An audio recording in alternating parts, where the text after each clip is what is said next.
Olá, você que nos acompanha aqui pelo Notícias Agrícolas, eu sou Letícia Guimarães e a nossa equipe segue aqui em Foz do Iguaçu, acompanhando a Porc Expo 2024, acompanhando também grandes nomes do agronegócio que passam por aqui. E eu estou aqui com o Fernando Henrique Iglesias, que é analista das safras e mercado. Vamos falar um pouquinho sobre o futuro da suinocultura, o que se espera, portanto, até 2030, até o final dessa década que a gente está vivendo. Fernando, seja muito bem-vindo. Oi Letícia, é um prazer estar aqui no Notícias Agrícolas em mais uma oportunidade. Vamos falar sim sobre o que o futuro reserva para a suinocultura.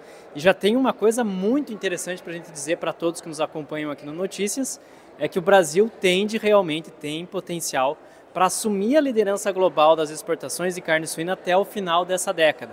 Condições não nos faltam, as oportunidades são muito boas para o mercado brasileiro e sim, a gente tem condições de assumir a liderança mundial dos embarques dessa proteína também. Como já sabemos, já somos líderes de exportação de carne de frango, de carne bovina, e estamos trilhando um caminho muito interessante para a carne suína também, com um enorme potencial adiante. Bom, você já começou lançando uma enorme informação, de peso, ainda que a gente já esteja vendo, por exemplo, o Brasil superar o Canadá na questão das exportações, né, sair da quarta posição, né, o Brasil nas exportações de carne suína, chegando ao terceiro lugar, tomando o espaço do Canadá, mas até 2030, então, o Brasil tem potencial para liderar, e eu queria então que você esmiuçasse um pouco quais são esses pontos que o Brasil tem e que ele pode conseguir então chegar ao primeiro lugar como exportador global. Bom, nós temos 4 grandes vantagens em relação aos nossos concorrentes. O primeiro é a escala de produção. A gente sabe o investimento que foi feito dentro da suinocultura brasileira ao longo dessa década, melhoramento genético, nós temos também as questões zootécnicas que foram aprimoradas, o Brasil leva cada vez mais a sério questões que envolvem bem-estar animal. Isso deu um salto de produtividade média dentro da nossa suinocultura. Nós também temos uma abundância muito grande de grãos que mantém os nossos custos relativamente baixos. Então isso permite que a nossa suinocultura seja muito competitiva lá fora, sem nem mencionar uma moeda enfraquecida que é o real, que vai aumentando nossa competitividade de exportação também. Tá? Nós temos a escala de produção, como eu falei, nós temos também biosseguridade, o Brasil hoje é referência global em biosseguridade, nós não temos casos de peste suína africana, por exemplo, a Europa, o leste europeu ainda convive com PSA, a Ásia ainda convive com peste suína africana e isso gera boas oportunidades aqui para o mercado brasileiro. Nós temos uma grande vantagem com relação a isso para todo o setor carnes, né? O Brasil realmente está trilhando esse tipo de caminho em relação à sanidade animal. Nós temos também que considerar que 2026 é o último ano de vacinação contra a fitose aqui no Brasil e isso também vai nos beneficiar nas exportações de carne suína. Vai aumentar o nosso leque de possibilidades, vamos ter mais acesso a mercados importantes, como é o caso do Japão e da Coreia do Sul. Então, são mercados que compram bons volumes e pagam caro pela carne suína. Então, isso oferece uma diversificação das nossas vendas, que isso é algo que já está acontecendo nesse ano. Nós tivemos aí a Filipinas avançando em compras de carne suína do Brasil, Vietnã, Singapura, Chile, o Brasil está conseguindo diversificar suas vendas, somos cada vez menos dependentes da China. Inclusive esse ano é muito interessante que nós vendemos menos carne suína para a China e no saldo geral o Brasil vendeu mais, o volume de exportação é maior. Então isso é um sinal de pulverização das vendas. Estamos trilhando exatamente o mesmo caminho que a avicultura trilhou 15 anos atrás. Estamos pulverizando nossas vendas, conseguindo uma melhor distribuição e vamos crescendo aos pouquinhos em volume. O Brasil foi assumir a liderança global das exportações de carne de frango em 2015. Desde então nunca mais largou dessa posição. E o mesmo está caminhando para acontecer com a suinocultura também. Tá? O terceiro aspecto que coloca o Brasil em uma grande vantagem é um bom relacionamento com os nossos parceiros comerciais. O Brasil nutre bom relacionamento com os principais compradores de carne em escala global e nós temos no mercado asiático ali um trunfo imenso. O Brasil tem boas relações com a China, tem boas relações comerciais com Filipinas e assim por diante. E outra coisa é que o Brasil entende como ninguém a demanda global.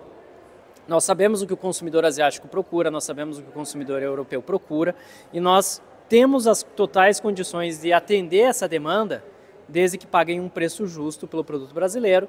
Quanto mais exigências você faz, aumenta o custo da tua produção, né? Então você precisa de uma remuneração justa para compensar todo esse esforço de produção que é realizado aqui no Brasil. E, Fernando, olhando para essa questão dessas exportações que a gente deve, então, tem esse potencial para assumir a liderança, eu queria também olhar pelo lado contrário. O que poderia trazer alguma ameaça? A gente sabe que, não nessa década, né, mas lá por 2016, por exemplo, quando a Rússia era o nosso maior importador de carne suína, teve toda aquela questão da ractopamina, a Rússia fechou as portas e o Brasil ficou com o rojão na mão. E a gente teve a questão da China, né, que teve todo o caso da peste suína africana, que isso mudou completamente o cenário global. O que poderia acontecer nesse tipo de mudança, né, quase não é o mundo girando, é o mundo capotando para a suinocultura? O que poderia acontecer que ameaçasse essa possibilidade para o Brasil? Bom, nós temos que considerar aqui, lógico, as questões sanitárias estão sempre no radar, apesar do Brasil levar muito a sério. Por exemplo, nós tivemos uma ocorrência de Newcastle esse ano no Rio Grande do Sul, né? Claro, foi uma vulnerabilidade causada pela tragédia que acometeu o Estado, etc. Mas isso reforça a necessidade da gente manter uma fiscalização perene. No caso da fitose é a mesma coisa, olha o tamanho da área de fronteira que o Brasil tem hoje. Então, biosseguridade ela vai ser uma chave para o mercado brasileiro ao longo dessa década. Manter uma fiscalização aderente, isso vai ser fundamental para que o Brasil não venha a ter problemas como os nossos concorrentes têm. O Brasil precisa levar extremamente a sério as questões de biosseguridade aqui. E felizmente para o mercado brasileiro, essa pulverização das vendas que está acontecendo, ela nos deixa menos suscetível a problemas que nós tivemos na década passada.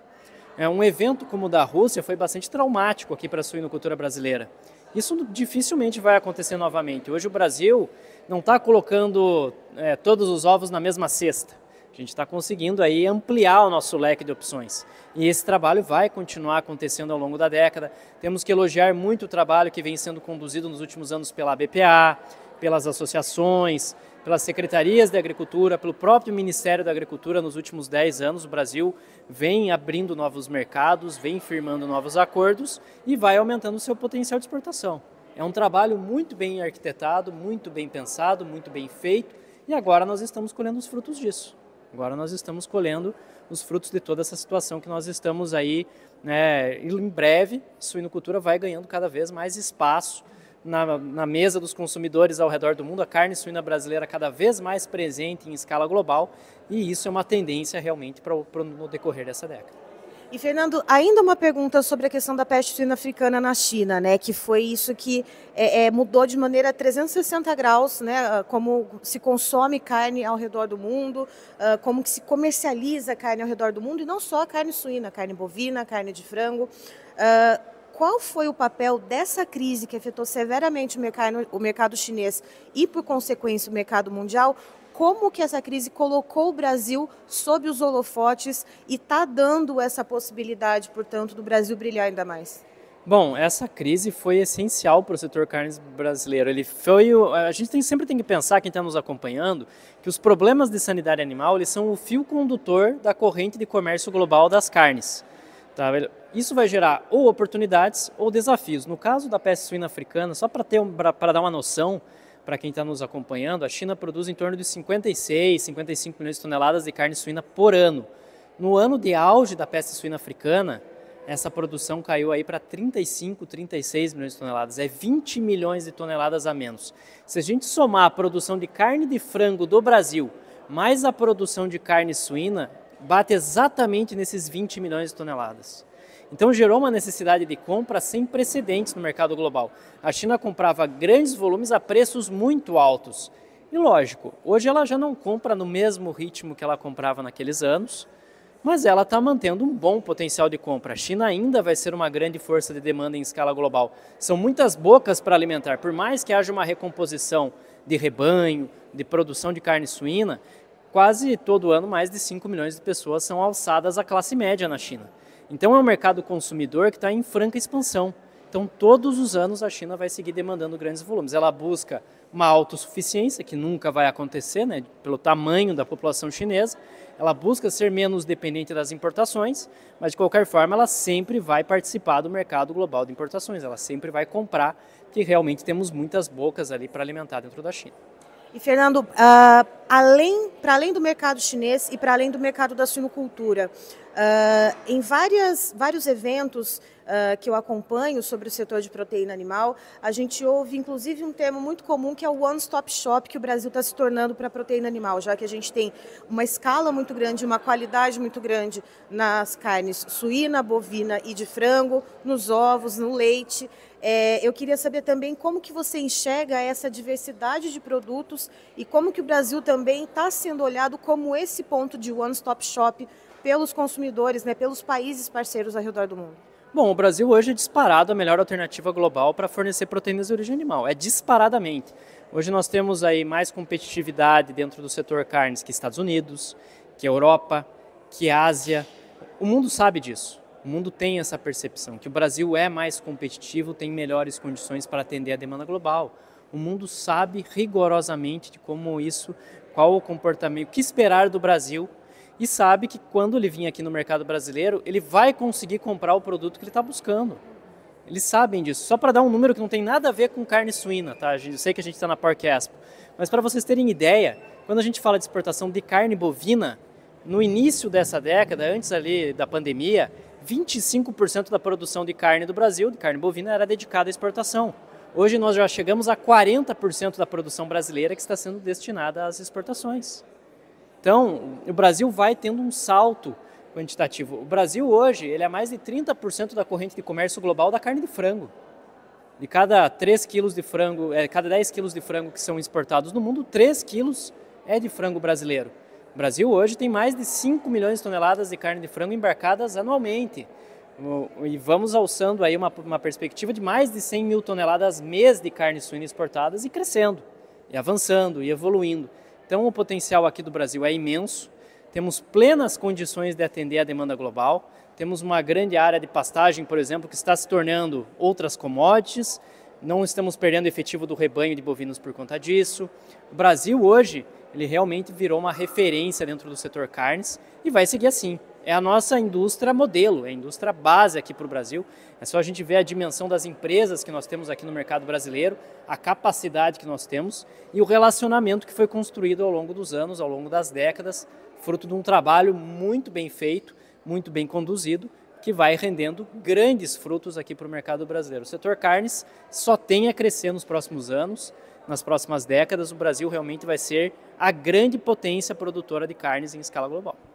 É isso, portanto, estivemos com o Fernando Henrique Iglesias, que é analista das safras e mercado, nos trazendo uma informação bastante impactante, né? Em um ano em que a gente está aqui quase superando o Canadá e tomando o terceiro lugar como exportador mundial nesse ranking de carne suína, o Fernando traz, portanto, a informação de que o Brasil pode, até o final dessa década, se tornar o primeiro lugar em exportação de carne suína. Eu encerro por aqui, já tem mais informação para você. Notícias agrícolas, informação agro relevante e conectada.